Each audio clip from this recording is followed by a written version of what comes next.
स्वागत है आपका अपने YouTube चैनल आंकड़े बोलते हैं। ये चैनल हमने स्टार्ट किया है ऐसे सभी एस्पायरेंट्स जो बैंकिंग, रेलवे और एसएससी की तैयारी कर रहे हैं।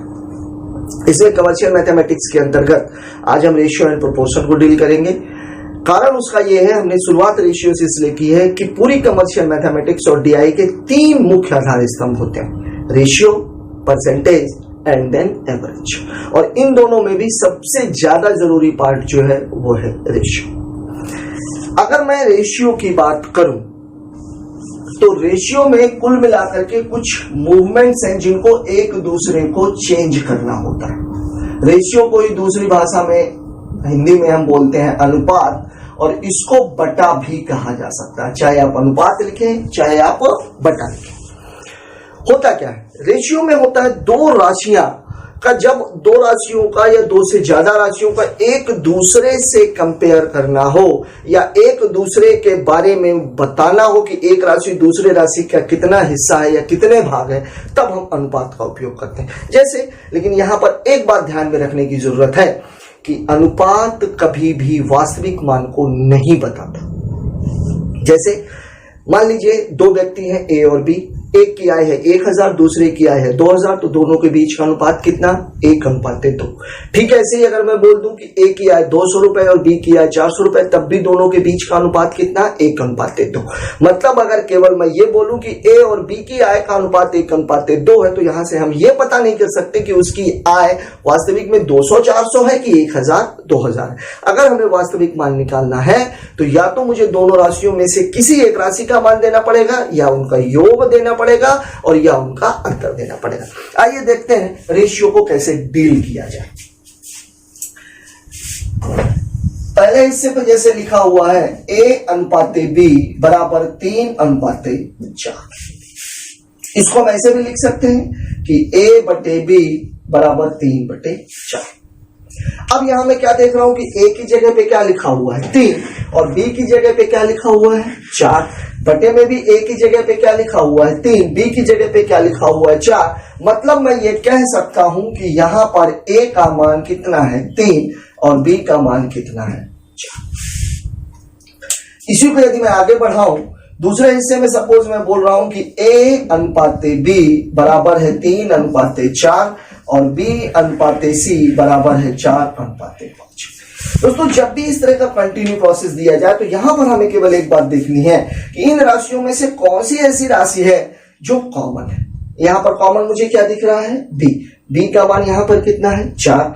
दूसरे इक्वेशन में बी का मान कितना है 4। मतलब मैं निश्चित तौर पर यह कह सकता हूं कि बी का मान कितना है 4, तो ए का मान कितना हो जाएगा 3 और सी का मान कितना हो जाएगा 4। मतलब यहां पर यह कहा जा सकता है कि A/B/C बराबर 3/4/5।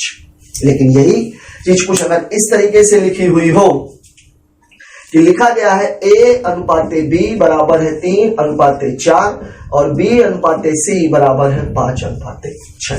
अब हम क्या देख रहे हैं? हम ये देख रहे हैं कि यहां पर आपसे पूछा जा रहा है कि A/B/C बराबर क्या हो। अब यहां हम क्या देख रहे हैं? दोनों में कॉमन क्या है? B।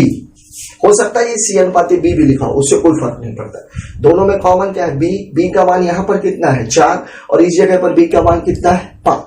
यहां हमने देखा था कि दोनों B के मान बराबर थे, मतलब मैं ये निश्चित तौर पर कह सकता था कि B का मान 4 है। लेकिन यहां मैं निश्चित तौर पर नहीं कह सकता हूं कि B का मान 4 है कि 5 है। तो हम क्या करेंगे? हम ये करेंगे कि हमें इन दोनों मान को बराबर करना है। और कभी भी दो संख्याओं को बराबर करने का एकमात्र तरीका होता है उसका लघुत्तम निकालना। 4 और 5 का यदि मैं एलसीएम निकालूंगा तो चूंकि 5 ऑलरेडी एक प्राइम नंबर है, तो 4 और 5 का एलसीएम निकालने के लिए इन दोनों के बीच में कुछ भी कॉमन नहीं है, मतलब इनका एलसीएम होगा इन दोनों का गुणनफल यानी 20। मतलब मुझे दोनों का गुणा करना है, तो नीचे वाले मान का गुणा ऊपर, ऊपर वाले मान का गुणा नीचे। मतलब यहां मैं गुणा करूंगा कितने का? 5 का, और यहां मैं गुणा करूंगा 4 का। अब यहां एक बात और ध्यान देने की है, ये गुणा वास्तव में दोनों में होगा, ऊपर भी और नीचे। अब क्या मामला बन गया हमारा कि A/B बराबर हो गया 5/3 15 और 5 चौके 20। ठीक ऐसे ही B/C, B का मान कितना हो गया 4×5 20 और C का मान 4×6 24। अब मैं क्या देख रहा हूं, यहां पर b का मान 20, यहां पर भी b का मान 20 है, यहां पर भी b का मान 20 है। मतलब मैं ये कह सकता हूं कि a अनुपाते b अनुपाते c बराबर हो जाएगा 15 अनुपाते 20 अनुपाते 24। ठीक ऐसे ही अगर मान लीजिए थोड़ा सा ज्यादा लंबा प्रोसेस दिया गया हो, कोई सवाल इस तरीके से दिया हुआ है, मान लीजिए चौथा टाइप हमें इस तरह से दिया हुआ कि a अनुपाते b अनुपाते c अनुपाते d बराबर 1 अनुपाते 2 अनुपाते 3 अनुपाते 4 और e अनुपाते c अनुपाते f बराबर दिया हुआ है 4 अनुपाते 6 अनुपाते 7। अब यहां पर मेरे से पूछा जा रहा है a अनुपाते b अनुपाते c अनुपाते d अनुपाते e अनुपाते f बराबर क्या है। अब यहां मैं क्या देख रहा हूं, इस जगह पर कॉमन क्या है। सबसे पहली चीज आपको यही देखनी है कि दोनों में कॉमन क्या है। कॉमन क्या दिख रहा है मुझे, यहां पर c दोनों में कॉमन है। c की वैल्यू यहां पर कितनी है 3 और इस जगह पर कितनी है 6। अब इन दोनों को मुझे बराबर करना है, तो बराबर करने के लिए मैंने आपको पहले बताया दो राशियों को बराबर करने का एकमात्र तरीका क्या होगा, एलसीएम निकालना। और 3 और 6 का एलसीएम कितना होगा 6, तो ये तो ऑलरेडी 6 है, मुझे इसे 6 बनाना है। और इसको 6 बनाने के लिए मुझे कितने की जरूरत है 2 की, मतलब ऊपर वाले हिस्से में मुझे कितने का गुणा करना है 2 का। तो अब जो मेरा मामला a अनुपाते b अनुपाते c अनुपाते d अनुपाते e अनुपाते f हो जाएगा, तो a की वैल्यू 2 एकम 2, b की 2 दूनी 4, c की 2 तिहाई 6, d की 2 चौके 8, e की वैल्यू कुछ करने की जरूरत नहीं है 4 और f की वैल्यू कितनी हो जाएगी 7। अब यहां बिल्कुल निश्चित तौर पर हमें कह सकते हैं कि a b c d e f का अनुपात है 2 4 6 8 4 और 7। चूंकि ये सारे के सारे अनुपात किसी भी एक संख्या से नहीं कट रहे हैं, मतलब हमारा a b c d e और f का मान यही है।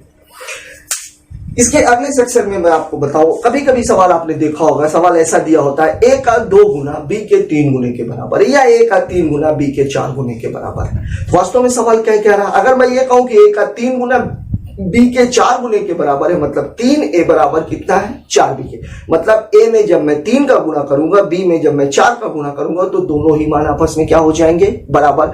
चूंकि 3 छोटी संख्या है, 4 बड़ी संख्या है, b में बड़ी संख्या का गुणा हो रहा है, मतलब b का मान क्या है छोटा और a का मान क्या है बड़ा। आइए देखते हैं ऐसे सवालों को कैसे डील करते हैं। सवाल आपको दिया हुआ है 2a बराबर कितना है 3b और आपसे पूछा जा रहा है a अनुपाते b बराबर क्या। यहां पर क्या है 2a बराबर 3b, मतलब अगर मैं कहूं तो यहां पर किसका मान है, ये क्या है और अनुपात अगर मुझे निकालना है तो अनुपात क्या है भाग। जब ये संख्या यहां गुणा कर रही है तो इधर जाके क्या करेगी भाग। अब मैं a और b को एक तरफ कर लेता हूं, संख्याओं को एक तरफ कर लेता हूं, तो अब मैं कह सकता हूं कि a अनुपाते b बराबर कितना है 3 अनुपाते 2। अब देखिए बराबर हो गया, 3 में 2 का गुणा करेंगे तो ये 6 हो जाएगी और 2 में 3 का गुणा करेंगे तो ये भी 6 हो जाएगी, तब ये दोनों मान क्या हो जाएंगे आपस में बराबर, मतलब 2a बराबर कितना हो जाएगा 3। इसी में यदि मान लीजिए मान कुछ ज्यादा दिए गए हों, सपोज कुछ ऐसा दिया गया हो कि 2a बराबर 3b बराबर 4c बराबर 5d।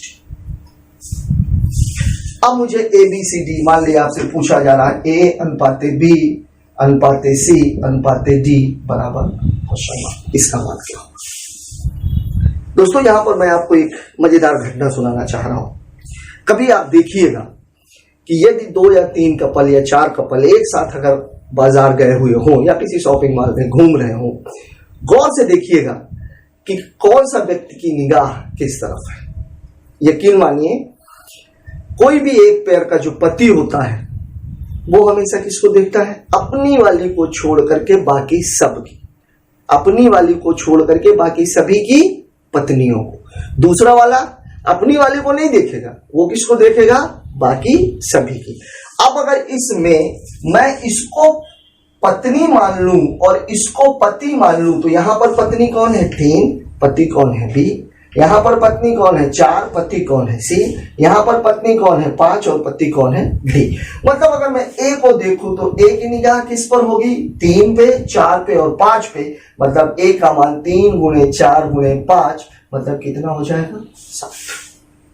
अब अगर मैं बी की बात करूं तो बी की निगाह किस पर होगी, अपनी को छोड़ के बाकी सब पे, तो 2 4 और 5, 2 गुणे 4 गुणे 5 मतलब इसका मान कितना हो जाएगा 40। सी का अगर मैं देखूं तो सी का मान कितना है 2 3 5 मतलब 2 गुणे 3 गुणे 5 मतलब इसका मान कितना हो जाएगा 30। और डी का मान अगर मैं देखूं तो डी किसको देखेगा, इसको, इसको और इसको, मतलब 2 गुणे 3 गुणे 4 मतलब ये कितना हो जाएगा 24। लेकिन ये रेशियो कुछ बड़े हैं, तो बड़े रेशियो इनको छोटा करने का क्या तरीका है, हम ये देखेंगे कि ये सारे के सारे मान किस पर्टिकुलर संख्या से कट रहे हैं। इकाई अंक 0 0 0 4, तो निश्चित तौर पर ये सारी संख्याएं किससे कट रही हैं 2 से। अब अगर मैं 3 की बात करूं तो ये कट जाएगा, ये कट जाएगा, ये कट जाएगा, लेकिन ये नहीं कटेगा। 4 की अगर मैं बात करूं तो ये नहीं कटेगा, मतलब सारी की सारी संख्या केवल एक संख्या से कट रही है, और वो संख्या कौन सी है 2। तो 2 से मैं काट दूंगा तो इसका मान 30, इसका मान 20, इसका मान 15 और इसका मान 12। मतलब निश्चित तौर पर यह कहा जा सकता है कि A अनुपाते B अनुपाते C अनुपाते D बराबर 30 अनुपाते 20 अनुपाते 15 अनुपाते। अभी हमने बात की किसकी, पति और पत्नी की। यहां मैं एक बात और भी बोलूंगा, कभी ये देखिएगा कि बाप अपने बच्चे को साथ में लेके क्या हो, बेटा हो या बेटी हो, उसका बच्चा साथ में, बेटे को और बेटी को ब्लड रिलेशनशिप में भी हम कहा लेके चलते हैं, जनरेशन गैप में, मतलब एक जनरेशन नीचे होता है, 2 जनरेशन नीचे तो फिर वो पोता कहला जाता है। अगर मान लीजिए सवाल कुछ इस तरीके से दिया गया हो,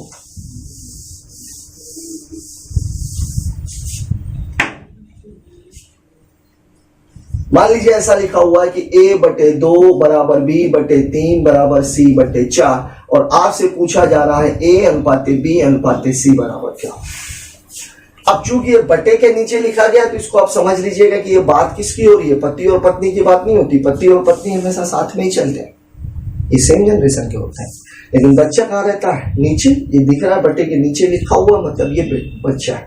अब अगर बच्चा है तो ये कोई भी पिता या कोई भी माँ कभी भी दूसरे के बच्चों पे ध्यान नहीं देती, उसका ध्यान हमेशा कहां पे होता है, अपने बच्चों पर। मतलब A की निगाह किस पर होगी 2 पर, B की 3 पर और C की 4 पर। मतलब निश्चित तौर पर यह कहा जा सकता है कि A अनुपाते B अनुपाते C बराबर 2 अनुपाते 3 अनुपाते 4। अब हम पूरी फैमिली को एक साथ ले लेते हैं, पूरी फैमिली को, यानी पति पत्नी और बच्चा सब साथ में जा रहा है। मान लीजिए सवाल कुछ ऐसा दिया हुआ है कि 2A/3 बराबर 4B/5 बराबर 5C/6, और यहां आपसे पूछा जा रहा है A अनुपाते B अनुपाते C क्या। अब ये पति पत्नी बच्चा, पत्नी पति बच्चा, पत्नी पति और बच्चा, बीवी दूसरे की, बच्चा खुद का। बीवी दूसरे की, बच्चा खुद का, मतलब A की निगाह किस पर होगी, अपने बच्चे पर, दूसरे की बीवी पर। B की निगाह किस पर होगी, बच्चा खुद का, बीवी दूसरे की। C की निगाह पत्नी दूसरे की, बच्चा खुद का। मतलब मैं ये कह सकता हूं कि A बराबर हो जाएगा 3 गुणे 4 गुणे 5, मतलब मान कितना 60। B बराबर 2 गुणे 5 गुणे 5 बराबर कितना 50। C का मान कितना हो जाएगा 2 गुणे 4 गुणे 6, मतलब मान कितना 48। अब फिर वही चीज, मान बड़े दिख रहे हैं, देखिए हम ये किसी पर्टिकुलर संख्या से कट सकते हैं क्या, तीनों मान। 2 से तो तीनों ही कट रहे हैं, 4 से नहीं कट रहे हैं, 3 से भी नहीं कट रहे हैं। मतलब ये संख्या किससे कटेंगी, केवल 2 से। तो अब ये 2 से काट देंगे तो इसकी वैल्यू 30, इसकी वैल्यू 25 और इसकी वैल्यू 24। मतलब निश्चित तौर पर ये कहा जा सकता है कि A अनुपाते B अनुपाते C बराबर 30 अनुपाते 25 अनुपाते 24। अब आपने देखा होगा कंटिन्यू प्रोसेस। कंटिन्यू में क्या रहता है, A अनुपाते B, B अनुपाते C, C अनुपाते D, D अनुपाते E, E अनुपाते F, बहुत सारे मान एक साथ लिखे होते हैं। और हमारे बच्चे क्या करते हैं, संख्याओं को आगे पीछे लिख करके उन्हें गुणा करते हैं, जबकि वास्तव में ऐसा कुछ करने की आवश्यकता सवाल में होती नहीं है। आप सवाल को सीधे सीधे निकाल सकते हैं। आजकल एग्जाम्स में डायरेक्ट प्रोसेस न देके A अनुपाते B के बाद C अनुपाते B बोल देता है, या C अनुपाते D दे देता है, फिर भी आगे जो है B अनुपाते C देता है, मतलब ऊपर नीचे करके मान दिए जाते हैं। इससे घबराने की जरूरत नहीं। सवाल कुछ इस तरीके का दिया रहेगा कि A अनुपाते B बराबर 1 अनुपाते 2, B अनुपाते C बराबर 3 अनुपाते 5, C अनुपाते D बराबर 2 अनुपाते 1, D अनुपाते E बराबर 5 अनुपाते और आपसे पूछा जा रहा है ए अनुपाते बी अनुपाते सी अनुपाते डी अनुपाते ई बराबर क्या। अब यहां हमें क्या करना है, इस पूरे प्रोसेस को यदि आप एक नजर देखें तो यहाँ ए और ई ये केवल एक एक बार आया हुआ है, और अगर मैं इसको बाउंड्री लाइन मान लू तो ए इधर आया हुआ है और ई इधर आया हुआ है, बी 2 बार है, एक बार इधर भी है एक बार इधर भी है, सी भी 2 बार है, एक बार इधर एक बार इधर, डी भी 2 बार है, एक बार इधर एक बार इधर। तो जब मैं ए और ई का मान निकालूंगा, चूंकि ये एक एक बार आया हुआ है, तो ए के लिए उसकी तरफ की सारी संख्याओं का गुणा और ए के लिए उसकी तरफ की सारी संख्याओं का गुणा। बी के जब हम वैल्यू निकालेंगे तो स्टार्ट कहां से होगा, हमेशा बाएं से। आप किताब कैसे पढ़ते हैं, बाएं से स्टार्ट करते हैं, बाएं से दाएं की ओर जाते हैं, ऊपर से नीचे की ओर जाते हैं। तो बी की जब हम वैल्यू स्टार्ट करेंगे तो 3 से स्टार्ट होगी, 3 2 5 2, यहां पर हमें बी मिल जाएगा, तो यहां पर स्टॉप। सी के लिए 2 5 2 5, इसी तरीके से डी के लिए 5 2 5 1। कैसे निकालेंगे मान, ए का मान कैसे हो जाएगा, ए का मान उसकी तरफ की 1 गुणे 3 गुणे 2 गुणे 5, मतलब वैल्यू कितनी हो जाएगी 30।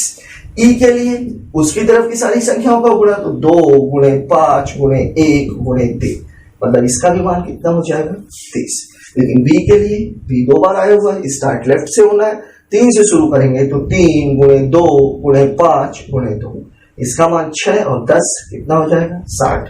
सी के लिए 2 से स्टार्ट होगा, तो 2 फिर नीचे आएंगे 5 फिर ऊपर जाएंगे 2 फिर जाएंगे 5, इसका मान कितना हो गया 10 दाहम 100। डी के लिए 5 से स्टार्ट होगा, तो डी बराबर 5 गुणे 2 गुणे 5 गुणे 1, 5 दूनी 10 बना 50।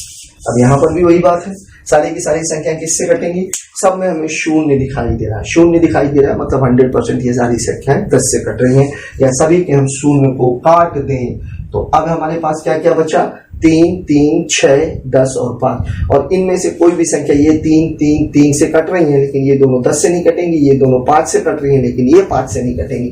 मतलब निश्चित तौर पर ये कहा जा सकता है कि ए अनुपाते बी अनुपाते सी अनुपाते डी अनुपाते ई बराबर 3 अनुपाते 6 अनुपाते 10 अनुपाते 5 अनुपाते। दोस्तों रेशियो में जो मान होता है वो जरूरी नहीं है कि संख्याओं के रूप में ही दिया जाए। संख्याओं के रूप में जितने भी मूवमेंट्स दिए जाते हैं वो सारे के सारे आपने अभी देख लिए, लेकिन कई बार अनुपात का मान या संख्याओं का, राशियों का मान भिन्न के रूप में या दशमलव के रूप में दिया जाता है, और वहां पर जो है हमारे बच्चे थोड़ा सा मान निकालने में कंफ्यूज हो जाते हैं या उन्हें ज्यादा टाइम लगता है। और हमारे पढ़ने का उद्देश्य क्या है, पेपर में आया हुआ कोई भी सवाल यदि 30 सेकंड से ज्यादा का टाइम ले रहा है तो उस सवाल को करने से बेहतर यह है कि आप उस सवाल को छोड़ दें। मतलब हमारा जो टारगेट है वो कितने का होना चाहिए, पर क्वेश्चन 30 सेकंड।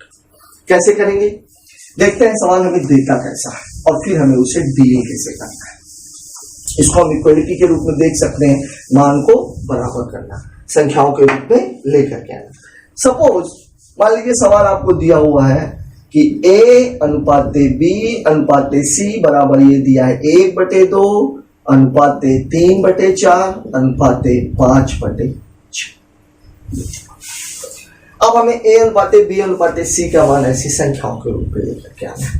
क्या करेंगे, जब कभी भी भिन्न के रूप में मान दिया जाए तो एक बात आप हमेशा ध्यान रखना, जैसे आप भिन्नों की तुलना में करते थे, सबसे पहला काम हरों का एलसीएम निकालना है। तो हरों का एलसीएम यहाँ पर कितना हो जाएगा, 2 4 और 6 का, 4 के अंदर ऑलरेडी 2 है, मतलब 4 और 6 का निकालना। इन दोनों में भी 2 कॉमन है, तो 2 दूनी 4 ध्याई 12। जब हम एलसीएम पढ़ेंगे तब मैं आपको बताऊंगा कि कैसे एलसीएम निकाला जाता है। इसका एलसीएम कितना हो गया 12, 2 छक्के 12, 6 कम 6, 4 त्याई 12, 3 त्रिकाई 9, 6 दूनी 12, 5 दूनी 10। मतलब अब मैं ये कह सकता हूं कि ए अनुपाते बी अनुपाते सी का मान है 6 अनुपाते 9 अनुपाते 10। अब यहाँ हमारे कुछ दोस्तों के निगाह में आ रहा होगा कि ये 12 कहां चला गया। वास्तव में ये मान किसमें दिए हुए हैं, रेशियो में, और रेशियो में जो भी समान होता है वो कट जाता है। जैसे यहाँ पर 0 0 0 0 कट रहे थे, यहाँ पर भी अगर मैं देखूं तो ये हुआ क्या है वास्तव में, 6/12 अनुपाते 9/12 अनुपाते 10/12, 12 12 12 कैंसिल, मतलब मान हमारा कितना